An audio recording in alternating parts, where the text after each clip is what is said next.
En este video nos sumergiremos en 20 poderosos versículos que revelan la profunda sabiduría de las Escrituras sobre cómo perdonar y ser perdonados. A lo largo de la Biblia encontramos una guía inspiradora que nos insta a perdonar, a restaurar relaciones y a experimentar la libertad que proviene del perdón divino. Desde las palabras reconfortantes de Jesús en Mateo 11:28-30 hasta la sabiduría práctica de Gálatas 6:1 y la oración modelo de Mateo 6:12, cada versículo revela capas de verdad que pueden impactar nuestras vidas diarias. Número 1. Mateo 18:21-22. Pedro se acercó a Jesús y le preguntó: Señor, ¿cuántas veces debo perdonar a mi hermano que peca contra mí? ¿Hasta 7 veces?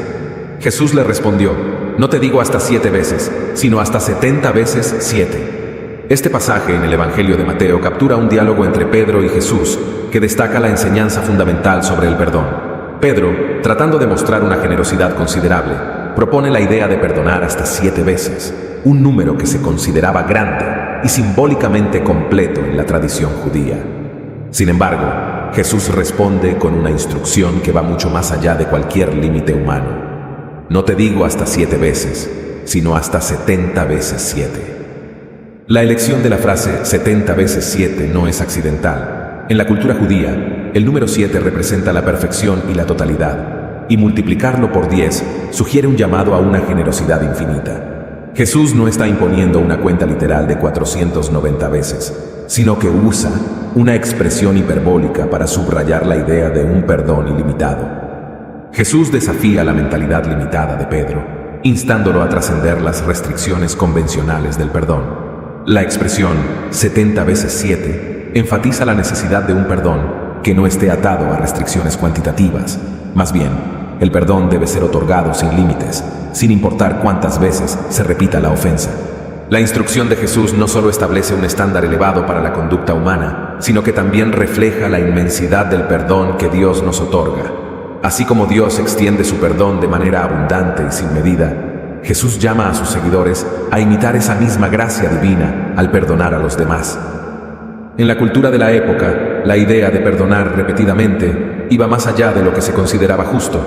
Jesús está desafiando la mentalidad legalista y orientando a sus seguidores hacia una comprensión más profunda de la misericordia y el amor.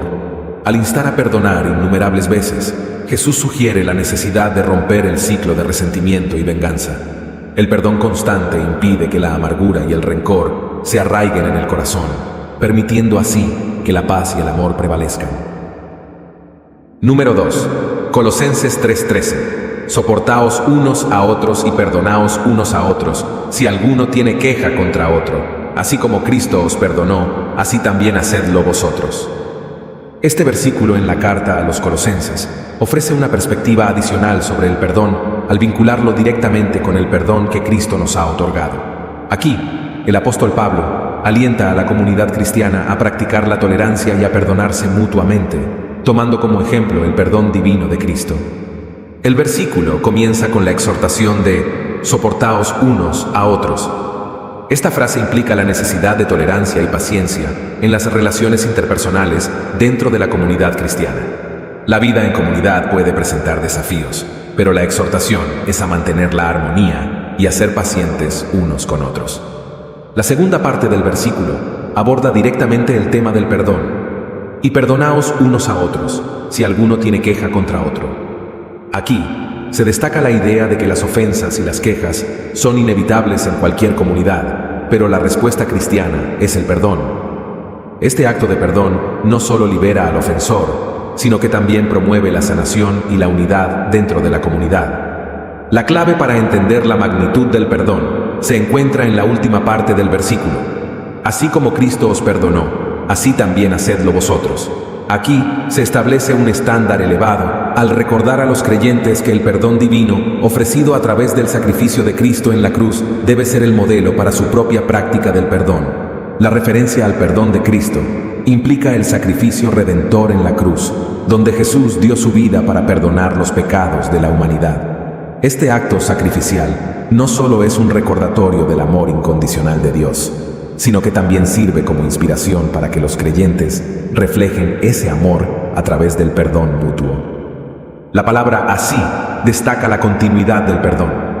No es un acto único, sino un proceso constante y repetitivo.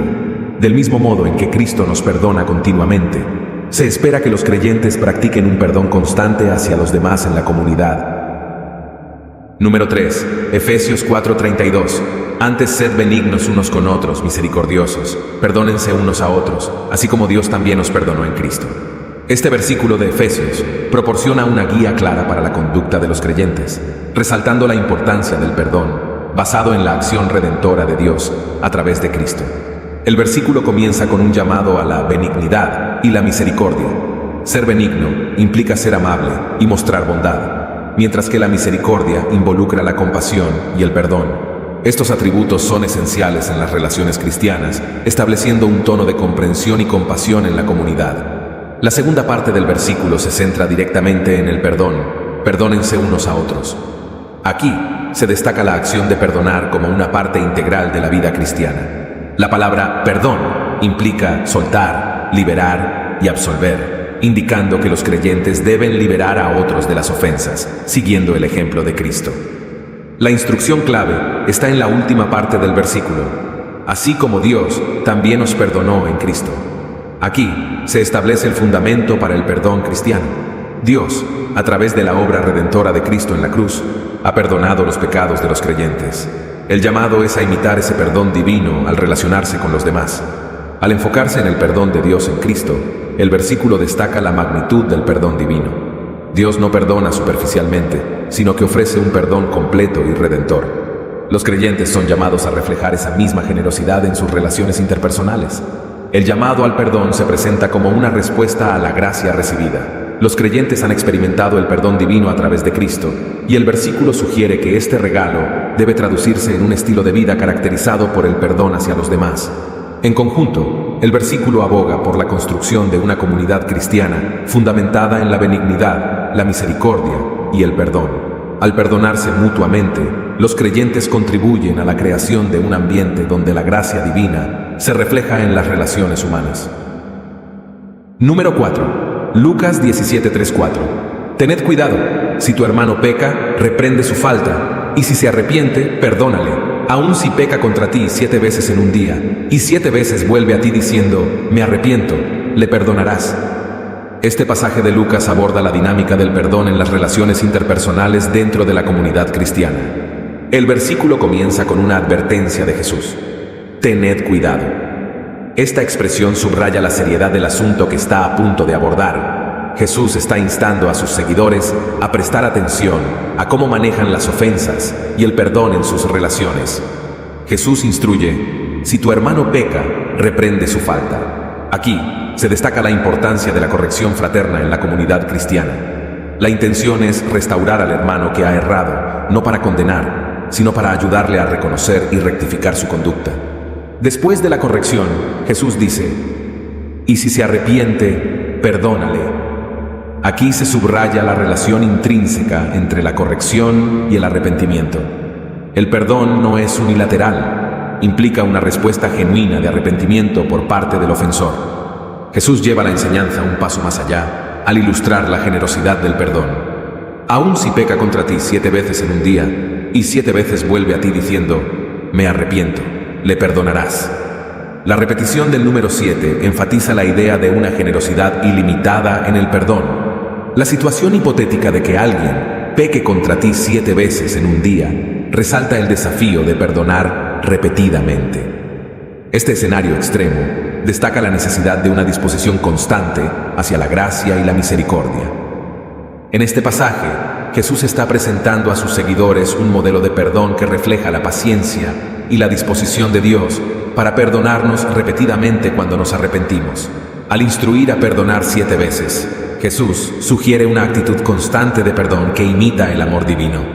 El propósito final del perdón en este contexto es la restauración y la reconciliación dentro de la comunidad. La corrección, el arrepentimiento y el perdón están destinados a construir y mantener relaciones saludables entre los creyentes.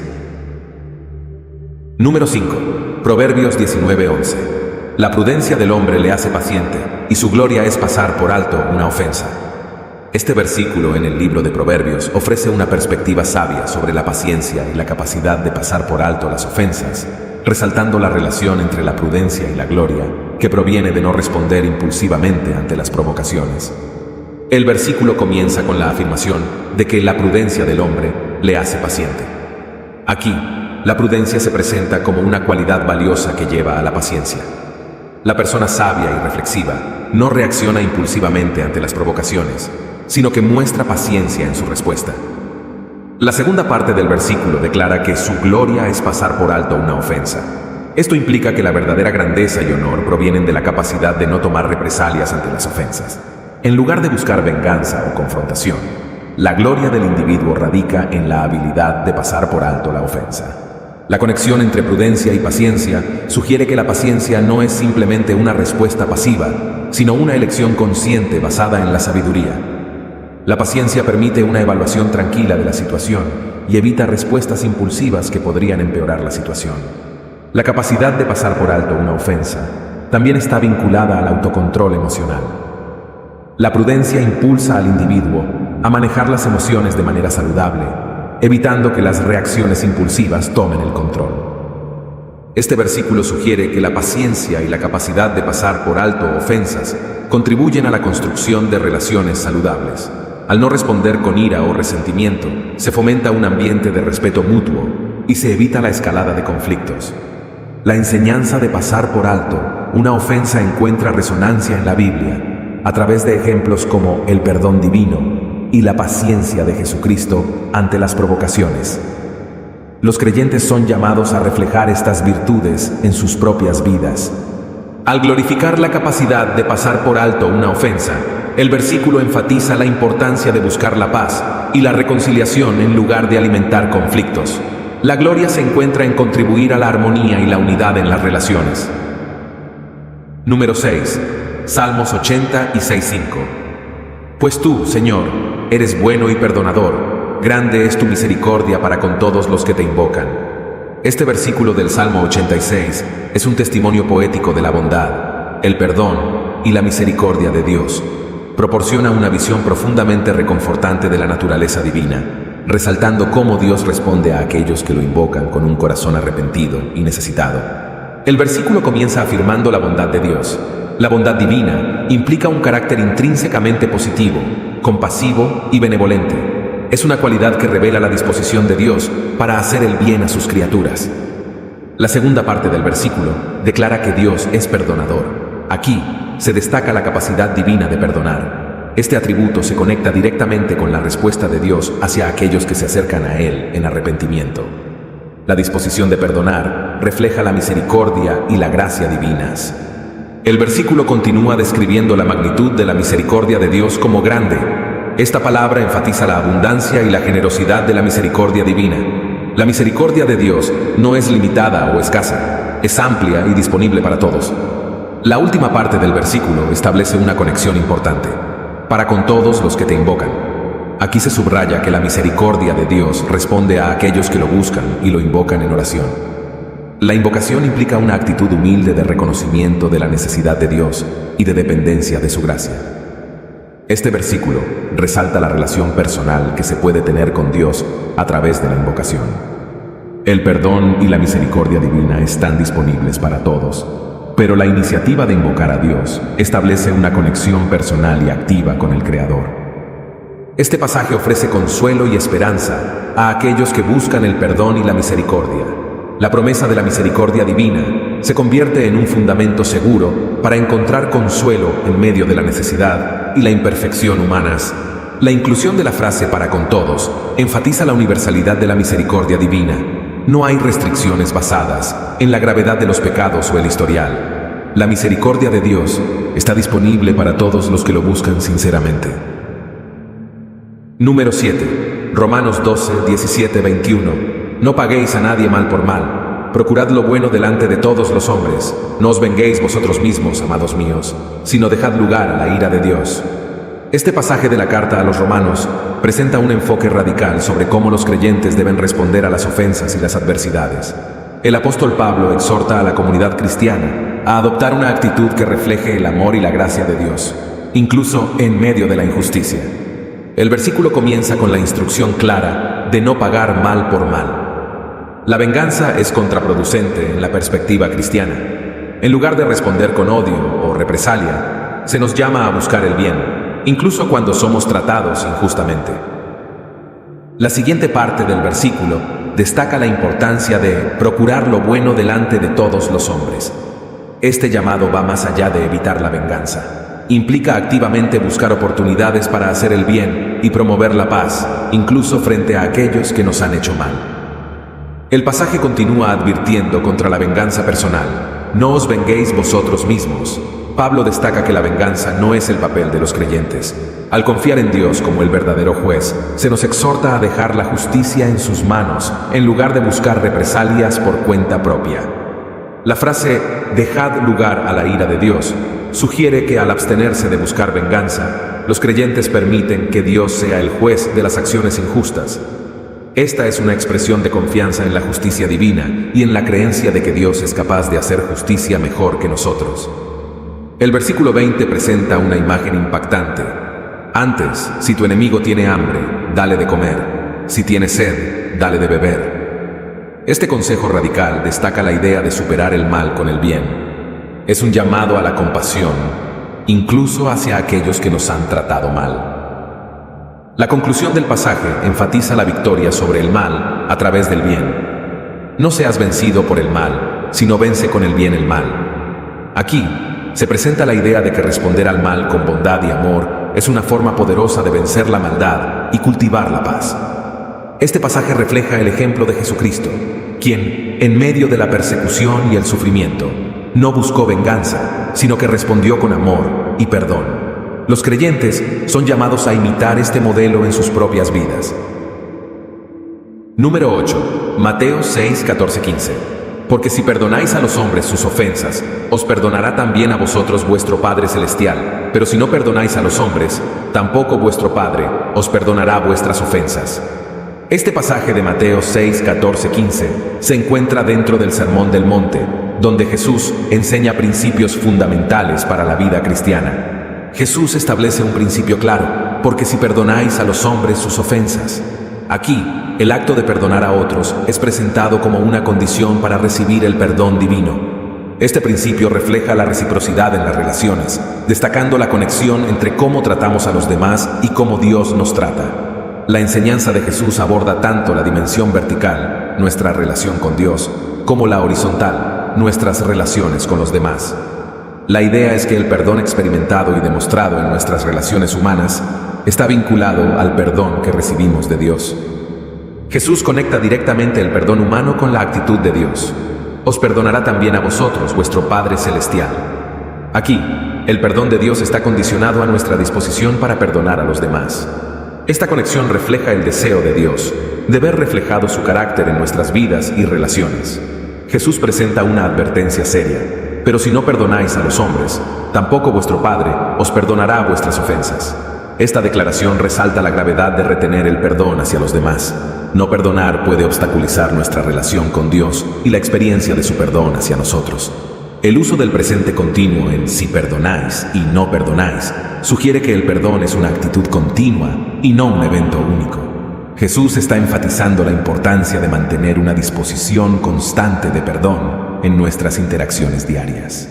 Jesús, al enseñar sobre el perdón, invita a los seguidores a reflejar el carácter del Padre Celestial. Dios, en su misericordia, perdona nuestras ofensas y se espera que, como hijos de Dios, imitemos esta actitud divina en nuestras relaciones humanas. Estos versículos están ubicados en el contexto de la enseñanza del Padre Nuestro. La conexión entre el perdón y la oración destaca que nuestra relación con Dios está intrínsecamente relacionada con nuestra actitud hacia los demás. Número 9. Primera de Juan 1:9. Si confesamos nuestros pecados, Él es fiel y justo para perdonar nuestros pecados y limpiarnos de toda maldad. Este versículo de Primera de Juan 1:9 ofrece una profunda promesa de perdón y limpieza para aquellos que confiesan sus pecados. El versículo comienza con una condición: si confesamos nuestros pecados. La confesión es un acto consciente de reconocer y admitir nuestros errores ante Dios. Este paso inicial es esencial para experimentar el perdón y la limpieza que se mencionan más adelante. Se nos dice que Dios es fiel. La fidelidad de Dios implica que Él cumple sus promesas y es constante en su amor y gracia. Al confesar nuestros pecados, podemos confiar en la fidelidad de Dios para responder con perdón y misericordia. Además de ser fiel, Dios es justo. La justicia divina implica que Dios perdona de manera justa y equitativa. No perdona de manera arbitraria, sino en conformidad con su carácter justo y santo.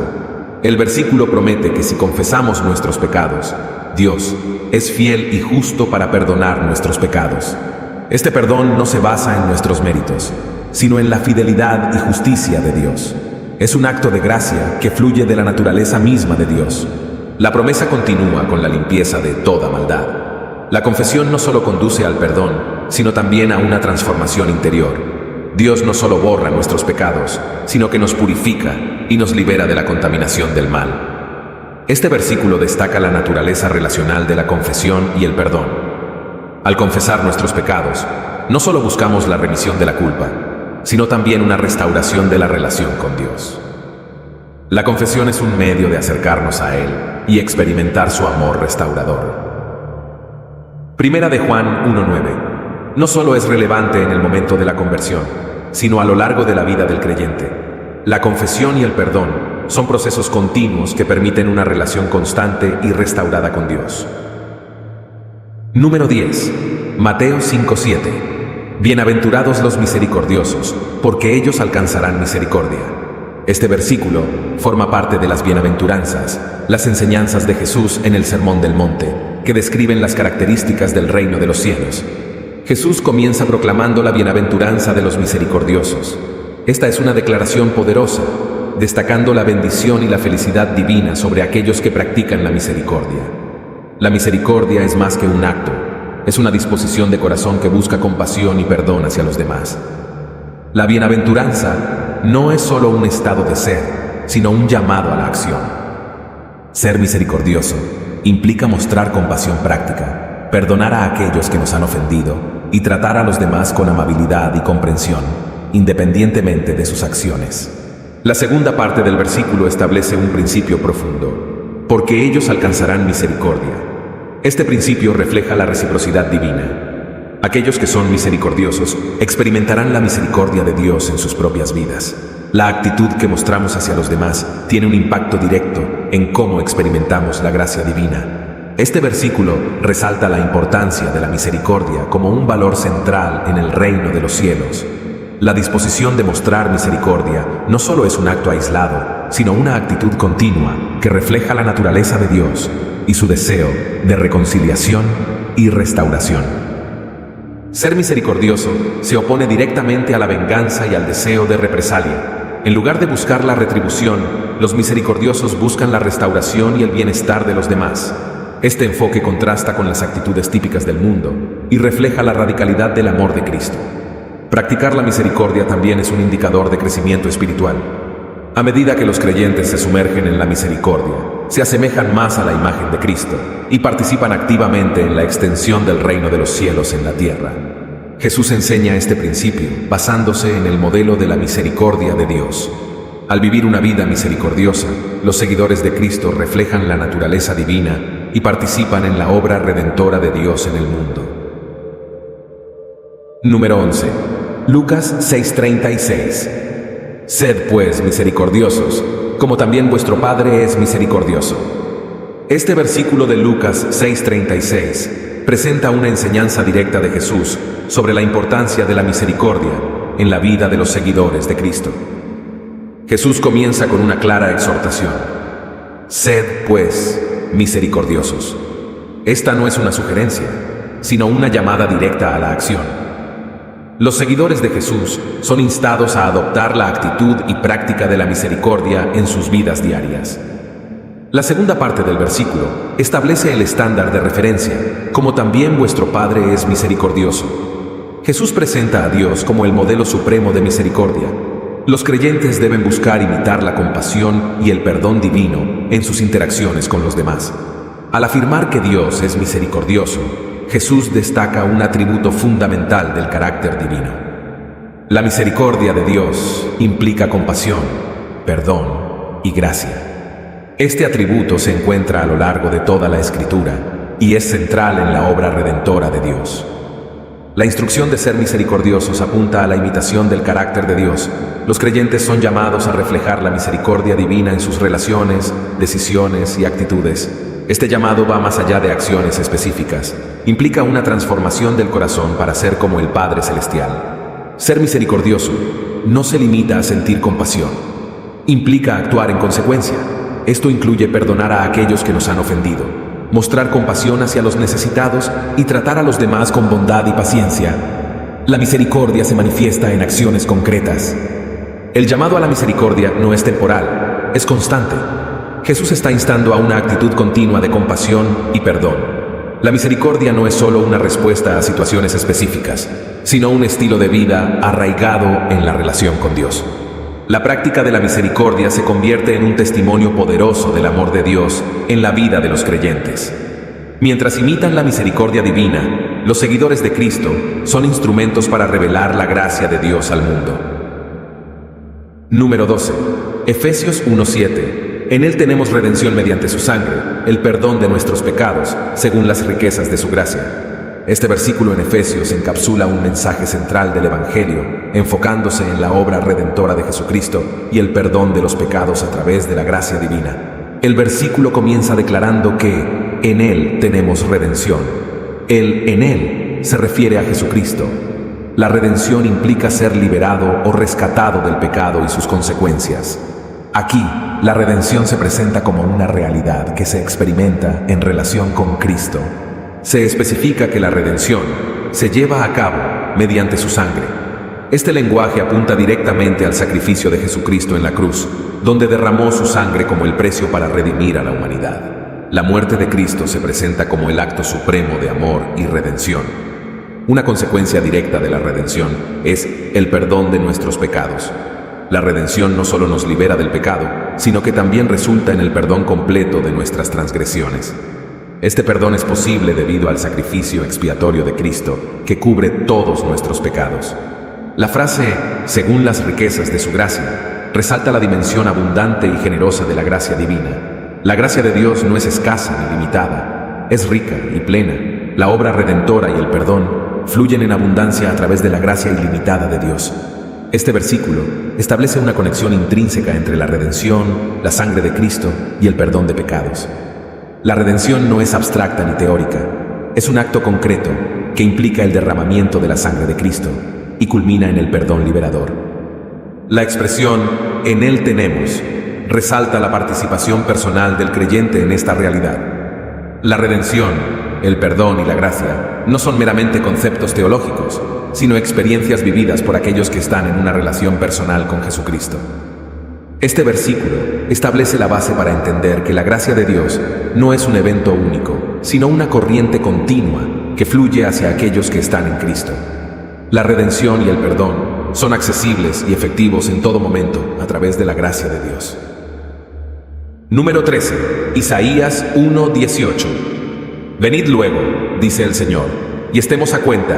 Si vuestros pecados fueren como la grana, como la nieve serán emblanquecidos. Este versículo de Isaías 1:18 es una invitación divina a la reconciliación y al perdón, utilizando la poderosa metáfora del cambio de color de la grana al blanco de la nieve. El versículo comienza con una invitación. Venid luego, dice el Señor. Esta llamada es un acto de misericordia divina que invita a la humanidad a acercarse a Dios. A pesar de los pecados y la rebelión del pueblo, Dios extiende una invitación a la reconciliación y la restauración. La expresión "y estemos a cuenta" implica un llamado a la rendición de cuentas. Dios está invitando al pueblo a presentar sus asuntos y pecados, como en una transacción donde se hace un balance de cuentas. La imagen sugiere que Dios está dispuesto a resolver estos asuntos y restaurar la relación.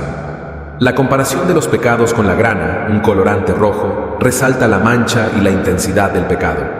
La grana era difícil de quitar y dejaba una marca visible. Esta metáfora sugiere que aunque los pecados sean prominentes y manchan, Dios tiene el poder de cambiar su naturaleza y su efecto. La imagen de la transformación sigue con la promesa: si vuestros pecados fueren como la grana, como la nieve serán emblanquecidos. La nieve, por su blancura y pureza, simboliza el perdón divino y la posibilidad de una renovación completa. la gracia de Dios puede limpiar y transformar completamente los pecados. La comparación entre la grana y la nieve destaca la profundidad del cambio que Dios ofrece. No es simplemente un encubrimiento superficial, sino una transformación radical que cambia la naturaleza misma del pecado. La blancura de la nieve simboliza la pureza y la limpieza restauradora. Este versículo resalta el poder de la gracia divina para perdonar y renovar. Aunque los pecados puedan ser intensos y persistentes, la gracia de Dios tiene el poder de hacer que sean tan blancos como la nieve, eliminando toda mancha y consecuencia. En su conjunto, este versículo comunica la disposición de Dios para perdonar y restaurar. La invitación a venir y la promesa de transformación enfatizan la voluntad de Dios de reconciliarse con su pueblo, mostrando su amor y compasión. Número 14.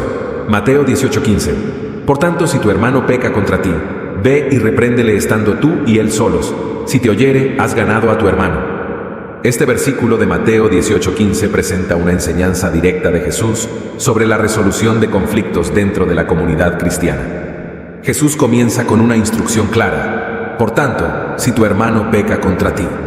Aquí, Jesús reconoce que los conflictos y ofensas pueden surgir incluso entre creyentes. La referencia a tu hermano destaca la relación en la comunidad cristiana. La responsabilidad recae en la persona que ha sido ofendida. Jesús dice: ve y repréndele estando tú y él solos. La resolución del conflicto comienza con la iniciativa personal de la parte agraviada. La privacidad del encuentro sugiere la importancia de abordar el problema directamente y en un ambiente que fomente la sinceridad y la reconciliación.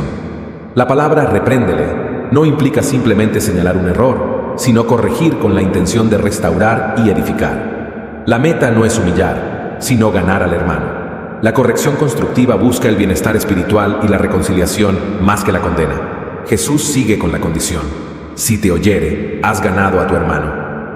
Aquí, Jesús revela el potencial de la corrección constructiva para lograr la reconciliación. La disposición para escuchar y rectificar es fundamental para el proceso de restauración. El término hermano enfatiza la relación fraternal en Cristo. Jesús está orientando hacia una resolución que preserve y fortalezca la unidad dentro de la comunidad de creyentes. La corrección se realiza en el contexto de una relación basada en el amor y la fraternidad. La instrucción de abordar el conflicto estando tú y él solos destaca la importancia de la privacidad en la resolución de conflictos. Este enfoque evita la vergüenza pública y permite que la corrección se realice con humildad y compasión. La frase "has ganado a tu hermano" subraya el objetivo final de la corrección. No se trata de imponerse o tener la razón, sino de restaurar la relación y ganar a la otra persona de nuevo en la unidad y amor fraternal. Número 15. Efesios 4:2. Con toda humildad y mansedumbre, soportándoos con paciencia los unos a los otros en amor. Este versículo de Efesios 4:2 ofrece una guía clara sobre cómo los creyentes deben relacionarse entre sí, enfocándose en la humildad, la mansedumbre, la paciencia y el amor. El versículo comienza con la exhortación a vivir con toda humildad. La humildad es un valor central en la ética cristiana y refleja una actitud de corazón que reconoce la dependencia de Dios y valora a los demás sobre uno mismo. La siguiente virtud mencionada es la mansedumbre. La mansedumbre implica suavidad y amabilidad en la forma en que tratamos a los demás. No es debilidad, sino fortaleza bajo control, mostrando respeto y consideración hacia los demás. El versículo continúa instando a soportarse con paciencia los unos a los otros. La paciencia es esencial en las relaciones interpersonales, especialmente cuando las diferencias y desafíos surgen. La paciencia en el amor implica tolerancia y comprensión, permitiendo el crecimiento mutuo. La expresión "soportándoos los unos a los otros" destaca la realidad de la diversidad en la comunidad cristiana. Cada miembro tiene sus propias fortalezas y debilidades, y la capacidad de soportarse mutuamente contribuye a la unidad en la diversidad. La frase final enfatiza que todas estas virtudes deben practicarse en amor. El amor es el fundamento y el motor de todas las otras cualidades mencionadas. La humildad, mansedumbre y paciencia deben expresarse dentro del contexto del amor cristiano, que busca el bienestar y la edificación del prójimo. Este versículo refleja la enseñanza bíblica más amplia sobre la imitación de Cristo. Jesús mismo fue humilde y manso, y su paciencia y amor fueron evidentes en su trato con los demás. Los creyentes son llamados a reflejar estas mismas virtudes en sus relaciones diarias. La elección de palabras como soportándoos y con paciencia sugiere una actitud proactiva hacia la relación con los demás. No se trata simplemente de tolerar, sino de buscar activamente la paciencia, la humildad y la mansedumbre en nuestras interacciones cotidianas. Número 16. Mateo 5, 23-24. Por tanto, si traes tu ofrenda al altar y allí te acuerdas de que tu hermano tiene algo contra ti, deja allí tu ofrenda delante del altar y anda, reconcíliate primero con tu hermano y entonces ven y presenta tu ofrenda. Este pasaje de Mateo 5, 23-24 presenta las enseñanzas de Jesús sobre la importancia de la reconciliación interpersonal antes de ofrecer adoración a Dios. Jesús establece una conexión directa entre las relaciones interpersonales y la adoración a Dios. El contexto es la presentación de una ofrenda en el altar, un acto de culto. Jesús enfatiza que nuestras relaciones con los demás tienen un impacto directo en nuestra relación con Dios. La frase, y allí te acuerdas de que tu hermano tiene algo contra ti, resalta la importancia de la conciencia en la adoración. Jesús está llamando a la reflexión personal y a la conciencia de las relaciones rotas antes de presentarse ante Dios. La instrucción es clara. Deja allí tu ofrenda delante del altar y anda, reconcíliate primero con tu hermano. Jesús prioriza la reconciliación sobre el acto de adoración.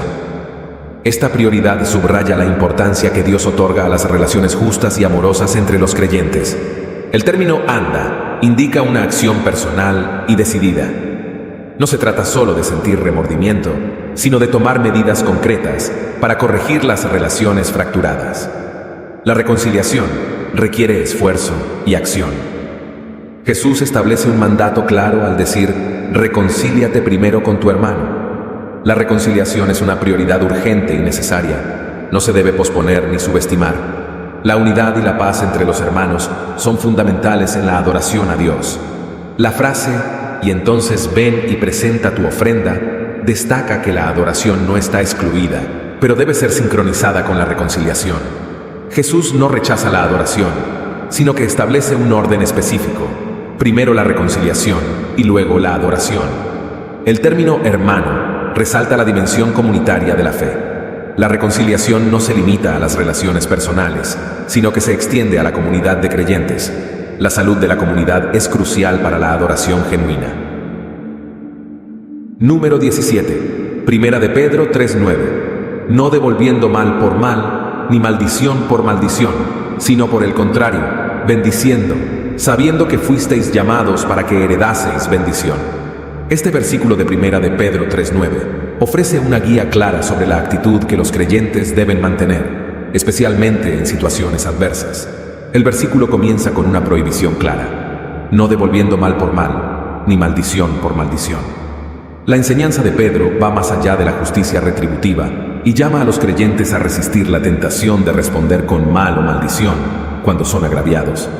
En contraste, Pedro presenta una alternativa positiva, sino por el contrario, bendiciendo. Los creyentes no solo deben abstenerse de la venganza, sino que están llamados a responder con bendiciones. Esto implica mostrar amor y bienestar incluso cuando se enfrentan a la hostilidad. Pedro proporciona una perspectiva fundamental para esta actitud al afirmar, sabiendo que fuisteis llamados para que heredaseis bendición. La conciencia de la vocación divina sirve como motivación. Los creyentes son conscientes de que han sido llamados por Dios para heredar bendición y por lo tanto deben reflejar esta realidad en sus acciones. La enseñanza de Pedro está alineada con el ejemplo de Jesucristo, quien cuando fue maltratado no abrió su boca. Primera de Pedro 2:23. La paciencia y la bendición en medio de la adversidad son características que reflejan el carácter de Cristo. La instrucción de Pedro destaca la diferencia radical en la conducta de los creyentes en comparación con el mundo que los rodea. Mientras el mundo puede buscar represalias, los seguidores de Cristo responden con amor y bendición, revelando así la singularidad de su identidad cristiana. El término heredar bendición implica recibir una herencia divina.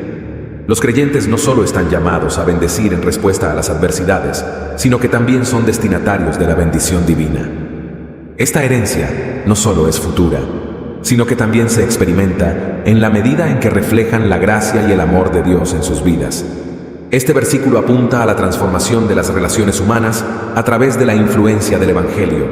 Al responder al mal con bendición, los creyentes participan en la obra redentora de Dios, buscando la reconciliación y el bienestar, incluso en medio de la hostilidad. Número 18. Mateo 11, 28, 30. Venid a mí, todos los que estáis trabajados y cargados, y yo os haré descansar. Tomad mi yugo sobre vosotros, y aprended de mí, que soy manso y humilde de corazón, y hallaréis descanso para vuestras almas. Este pasaje de Mateo 11, 28, 30 contiene palabras reconfortantes de Jesús, ofreciendo descanso a aquellos que se sienten agobiados por la vida. Jesús comienza con una invitación poderosa: venid a mí todos los que estáis trabajados y cargados. Esta invitación se extiende a aquellos que llevan cargas pesadas, tanto físicas como emocionales. Jesús se presenta como el refugio para aquellos que están cansados y agobiados. La promesa de Jesús es clara: y yo os haré descansar. Aquí, descanso no se refiere solo al alivio físico, sino también a la paz interior y el consuelo espiritual. Jesús ofrece un descanso que va más allá de la fatiga física, alcanzando el alma y el espíritu. Jesús invita a sus seguidores a tomar mi yugo sobre vosotros. El yugo era un instrumento agrícola utilizado para unir a dos bueyes para que trabajaran juntos. En este contexto, el yugo de Jesús representa su enseñanza y liderazgo. Tomar su yugo implica someterse a su autoridad y aprender de él. Jesús añade: y aprended de mí, que soy manso y humilde de corazón. Aquí, la lección clave es la mansedumbre y humildad. Aprender de Jesús implica adoptar su actitud humilde y someterse a su enseñanza. La mansedumbre y la humildad son virtudes fundamentales en el reino de Dios. La descripción de Jesús como manso y humilde de corazón destaca su carácter divino. Jesús no solo enseña la mansedumbre y humildad, sino que las encarna en su propia vida. Este llamado va más allá de la mera obediencia externa. Implica una transformación interna del corazón. La promesa culmina con un resultado significativo: y hallaréis descanso para vuestras almas.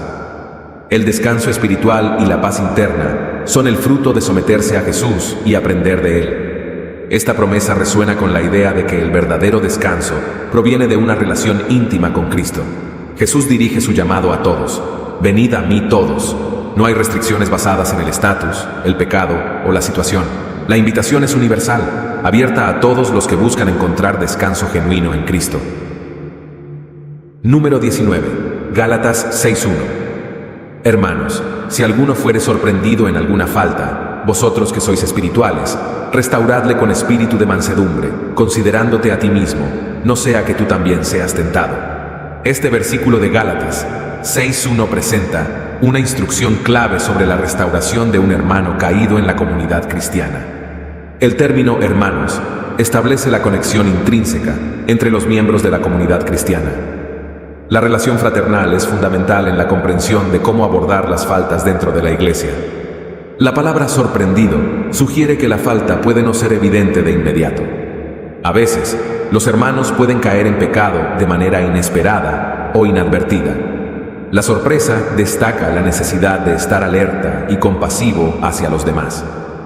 El llamado a los que sois espirituales destaca la responsabilidad de aquellos que han avanzado en su madurez espiritual. Este grupo no está exento de tentaciones, pero se les confía la tarea de guiar y restaurar a sus hermanos menos maduros. La palabra clave aquí es mansedumbre. En lugar de adoptar una actitud condenatoria o crítica, se insta a restaurar al hermano caído con un espíritu de humildad y ternura. La mansedumbre refleja la misma actitud que Jesús mostró hacia aquellos que yerran. La instrucción de considerándote a ti mismo advierte sobre la humildad necesaria en este proceso. Recordar nuestras propias vulnerabilidades y tentaciones nos impide juzgar con dureza y fomenta una actitud comprensiva. La advertencia, no sea que tú también seas tentado, destaca la vulnerabilidad compartida de la humanidad ante la tentación. La restauración no es un acto de superioridad, sino un recordatorio de nuestra necesidad continua de la gracia de Dios. El versículo continúa con la idea de que cada uno debe cargar su propia carga. Esto resalta la responsabilidad individual de enfrentar las consecuencias de nuestras elecciones. Aunque otros pueden ayudarnos en el proceso de restauración, también somos responsables ante Dios. Número 20. Mateo 6:12. Y perdónanos nuestras deudas, como también nosotros perdonamos a nuestros deudores. Este versículo de Mateo 6:12 forma parte de la oración modelo que Jesús enseñó a sus discípulos, comúnmente conocida como el Padre Nuestro o la oración del Señor. La frase, y perdónanos nuestras deudas, refleja una súplica humilde y consciente por el perdón divino. La elección de la palabra deudas simboliza las faltas y pecados que contraemos ante Dios. Esta petición reconoce la necesidad constante de la gracia y el perdón de Dios en nuestras vidas. La analogía de deudas y deudores destaca la relación entre nuestra deuda espiritual ante Dios y las ofensas que otros nos han hecho. Al pedir perdón, reconocemos que nuestras faltas han incurrido en una deuda que solo la misericordia divina puede cancelar. La segunda parte del versículo establece una conexión crucial, como también nosotros perdonamos a nuestros deudores. Jesús enfatiza que nuestra disposición para perdonar a otros está directamente relacionada con nuestra capacidad para recibir el perdón divino. Este principio subraya la reciprocidad del perdón. Así como esperamos que Dios nos perdone, se espera que nosotros perdonemos a aquellos que nos han ofendido. Esta conexión refleja el principio enseñado por Jesús en otras partes de las Escrituras, como en Mateo 18, 21, 22. La enseñanza de Jesús va más allá del simple acto de recibir perdón. Nos desafía a ser generosos y completos en nuestra disposición para perdonar a otros. Esto implica superar la resistencia y la reticencia para perdonar, extendiendo la misma gracia que hemos recibido. Al incorporar esta petición en la oración diaria, reconocemos nuestra necesidad continua de perdón. Cada vez que oramos, recordamos humildemente nuestra dependencia de la gracia divina y renovamos nuestro compromiso de perdonar a otros. Jesús establece un vínculo estrecho entre el perdón divino y humano. La capacidad para perdonar a nuestros semejantes se convierte en un testimonio de la comprensión y apreciación de la gracia de Dios en nuestras vidas. Gracias a todos por unirse a este viaje revelador a través de los versículos bíblicos sobre el perdón. La sabiduría divina que hemos explorado tiene el poder de transformar nuestras vidas y relaciones. Si te ha inspirado este video, no dudes en darle un me gusta y suscribirte para más contenido significativo. Además, comparte este video con aquellos que crees que podrían beneficiarse de estas poderosas verdades bíblicas. Gracias nuevamente por ser parte de esta comunidad. Que el conocimiento y la práctica del perdón nos conduzcan hacia una vida llena de paz y amor. Nos vemos en el próximo video.